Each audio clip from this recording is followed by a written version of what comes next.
So we've been looking at the book of Romans in a Bible study that I've been leading for several months.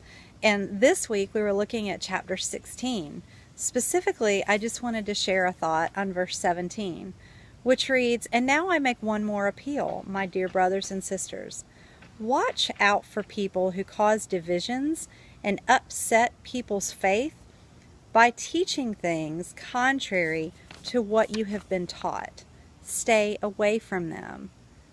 As I started to think about the context of this original passage, which is Paul writing to the church in Rome, which is predominantly Gentile, and throughout this whole book, Paul has been trying to teach what the Christian church and the Christian life should look like. And he's closing in this final chapter by telling the church to watch out. Watch out for certain people that can be destructive to that gospel message, to that gospel mission. They can undermine it. They can kind of sneak in there and just become a focal point before you even realize it. But then I started thinking about the application of this passage for me at work, or for you at work.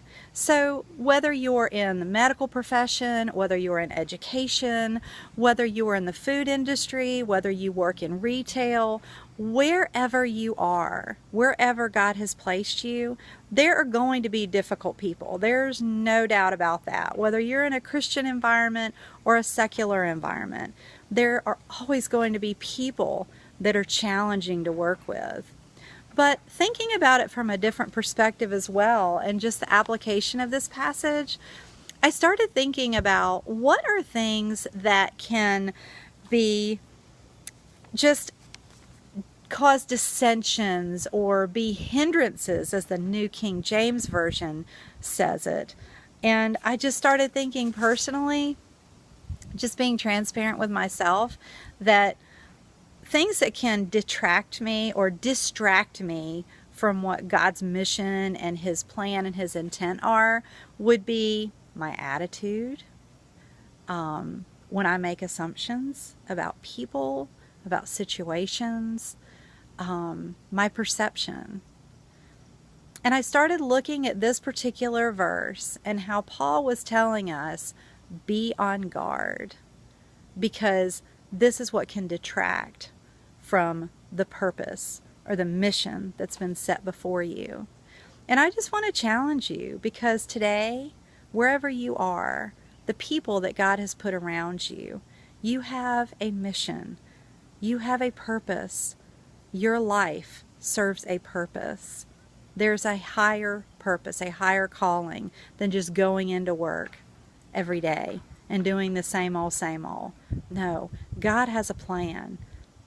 And He works all things together for the good of those who are called according to His purpose. And so as you look at Romans 16, verse 17, I just challenge you. It may be a person that you need to be aware of, more conscious of.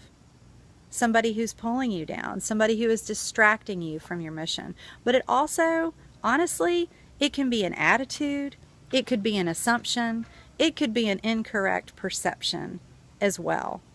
Those things can be just as distracting and just as detrimental to your mission and what God has for you to do today. So I hope that you'll see this as a challenge. Have a great day.